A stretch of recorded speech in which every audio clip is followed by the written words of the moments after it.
नमस्कार दोस्तों, स्वागत है आपका सीपी स्मार्ट क्लासेस में। दोस्तों, आज के रोजगार समाचार के इस वीडियो में कई अहम खबरें हैं जो आपके लिए काफ़ी उपयोगी हैं, तो इस वीडियो को मिस मत कीजिएगा और अंत तक देखिएगा।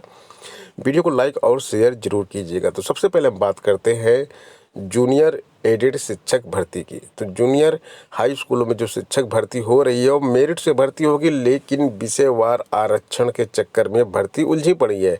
आप सबको मालूम है कि 17 अक्टूबर को परीक्षा कराई गई थी और 15 नवंबर को परिणाम घोषित कर दिया गया था। और इस परिणाम में जो है इसकी जो अभ्यर्थी सफल थे इसकी सूची पीएनपी में तैयार कर ली है। इस सूची से अब बेसिक शिक्षा निदेशक के स्तर से सहायक अध्यापक के 1504 और प्रधानाध्यापक के 390 पदों पर चयन मेरिट के आधार पर किया जाना है। अधियाचन में दिए गए रिक्त पदों पर विषयवार और आरक्षणवार चयन किया जाना है। बेसिक शिक्षा परिषद के किस विद्यालय में किस आरक्षण श्रेणी का किस विषय का पद रिक्त है, इसका विवरण फिर से जुटाया जा रहा है। और जब ये विवरण आ जाएगा उसके बाद ही आपके गुणांक यानी कि आपका जो रिटर्न है, रिटर्न का नंबर जोड़कर प्लस मेरिट का नंबर जोड़कर जो गुणांक निकाला जाएगा उस गुणांक पर भर्ती होगी। और किस गुणांक तक यह भर्ती हो सकती है, किस गुणांक तक आप इसमें सफल हो सकते हैं, उसके लिए मैंने वीडियो बनाया हुआ है। वो वीडियो आप देख सकते हैं सीपी स्मार्ट क्लासेस पे, आपको वो वीडियो मिल जाएगा। यूपी टीईटी की बात करेंगे तो जो सचिव यहाँ से गिरफ्तार किए गए हैं पेपर लीक में गड़बड़ी के कारण, उन्हीं के पास अलमारियों की चाबियां हैं। यूपी टीईटी की तैयारी में इससे दिक्कत आ रही है। परीक्षा लीक मामले में वो निलंबित हैं पूर्व सचिव और एसटीएफ की टीम पूछताछ में जुटी हुई है। यहाँ पे आप देख सकते हैं, यहाँ पे लिखा है गोपनीय दस्तावेजों को जिन अलमारियों में रखा जाना है उसकी चाबियां परीक्षा लीक मामले में गिरफ्तार निलंबित पूर्व सचिव के पास है। मामले की जांच कर रही एसटीएफ पूछताछ कर रही है। पीएनपी के नए सचिव ने भूषण चतुर्वेदी परीक्षा कराने की तैयारी में जुटे हैं, लेकिन अभी किसी प्रकार की कोई भी इसमें डेट फाइनल नहीं हो पाई है और शासन स्तर पर इस पर मंथन चल रहा है। एक बड़ा खुलासा हो रहा है कि जो आरओ की परीक्षा हुई थी 2013 और 2014 में, उसमें सीबीआई को ओएमआर सीट बदलने के सुराग मिले हैं। तो ये सीबीआई की टीम पिछले 4.5 साल से जांच कर रही है, लेकिन अभी तक कोई भी ठोस कदम नहीं उठा पाई है।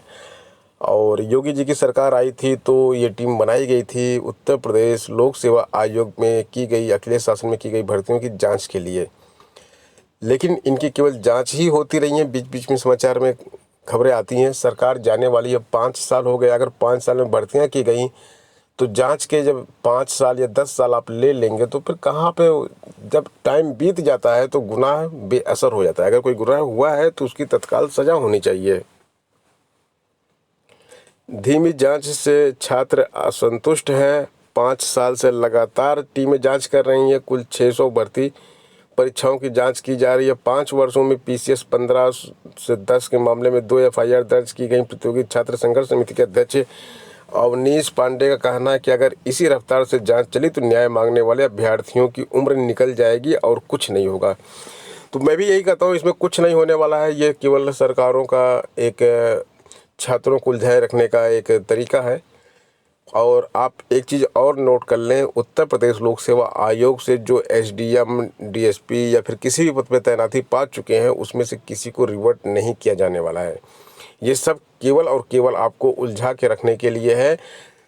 इसी के दम पे सरकार बन गई, 5 साल शासन किया, और अब जब इलेक्शन नज़दीक है तो ये जांच थोड़ी सी तेज़ कर दी जाएगी। हो सकता है एक आध को अरेस्ट भी कर लिया जाए इसमें।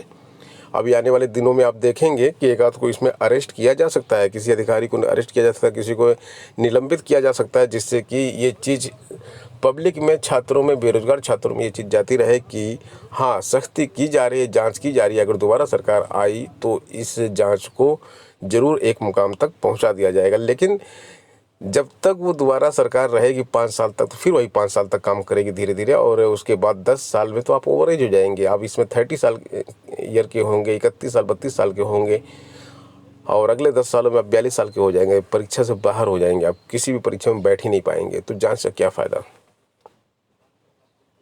68,500 के जो चयनित हैं जिन्होंने प्राथमिक में ज्वाइन कर लिया है, उन छात्रों के लिए गुड न्यूज़ है कि अगर किसी को अगर कहीं दूर विद्यालय आवंटन हो गया है, किसी मनचाहे ज़िले में आवंटन नहीं हुआ है, तो उनको अब मनचाहे ज़िले में तैनाती मिलेगी। इसके लिए आदेश जारी कर दिया गया है।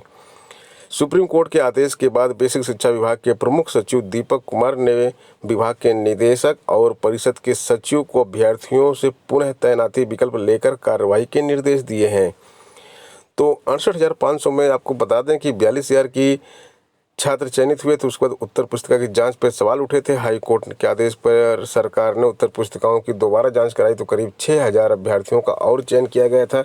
दूसरे चयन में चयनित अभ्यर्थियों को अपनी पसंद के जिलों में तैनाती के लिए अवसर न मिलने पर उन्होंने हाई कोर्ट में याचिका दायर की थी। वहां से अभ्यर्थियों के पक्ष में फैसला आने पर सरकार ने सुप्रीम कोर्ट में अपील की थी।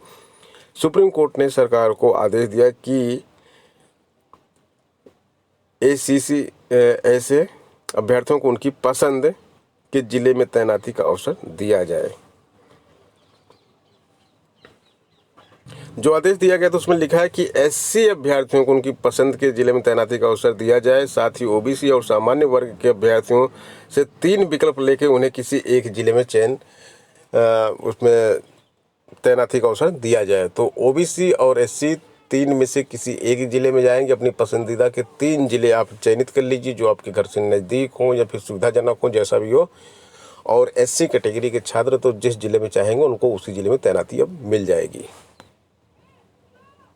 TGT PGT की बात करेंगे तो भर्तियों के इंतजार में देखिए लिखा हुआ है सीनियर से जूनियर हो गए, क्योंकि 2021 की भर्ती TGT PGT का रिजल्ट जारी हो चुका है और छात्रों की ज्वाइनिंग ऑलमोस्ट हो चुकी है। और यहाँ पे वर्ष 2011 और 13 की तमाम भर्तियाँ ऐसी हैं जो फंसी हुई हैं। भर्तियाँ अटकाने से अभ्यर्थियों को काफ़ी नुकसान हुआ। 2011 में अगर कोई ज्वाइन किया होता तो आज 2021 में 10 साल उसकी नौकरी हो गई। यदि 13 में ज्वाइन किया होता तो उसकी 7 साल नौकरी हो गई होती। लेकिन ये सारे के सारे सीनियर से जूनियर बन चुके हैं और इनका अभी कुछ नहीं हुआ है। और 21 वाले ज्वाइन कर चुके हैं। जब ये वहाँ पे जाएंगे कॉलेज में तो ये उनके जूनियर माने जाएंगे, क्योंकि उनको ज़्यादा अनुभव होगा, इनको अनुभव कम होगा। इसी तरह से प्रधानाचार्य के मामले में भी देखा जाए तो वहाँ पर भी इसी तरह का है। 2013 का भी रिजल्ट जारी नहीं किया गया है और 599 पदों के लिए साक्षात्कार की तिथि घोषित की जाएगी, जल्द ही की जाएगी अभी। और 2013 के साक्षात्कार के बाद 2011 के कानपुर मंडल का साक्षात्कार होगा, उसका अंतिम परिणाम जारी किया जाएगा।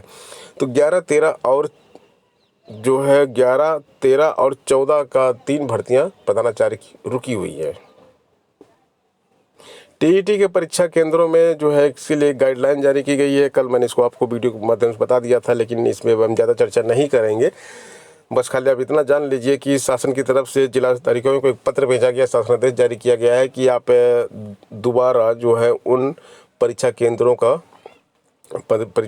सर्वे करें और वहाँ पे देखें कि सुविधाएं वहाँ पर हैं कि नहीं है। उसके बाद ही उसको परीक्षा केंद्र बनाया जाएगा, अदरवाइज कुछ नए परीक्षा केंद्र बनाए जाएंगे। तो दोस्तों ये थी आज की प्रमुख खबरें। मिलते हैं नेक्स्ट वीडियो में कुछ नई अपडेट, कुछ नई जानकारी के साथ। बने रहें CP स्मार्ट क्लासेस के साथ। धन्यवाद।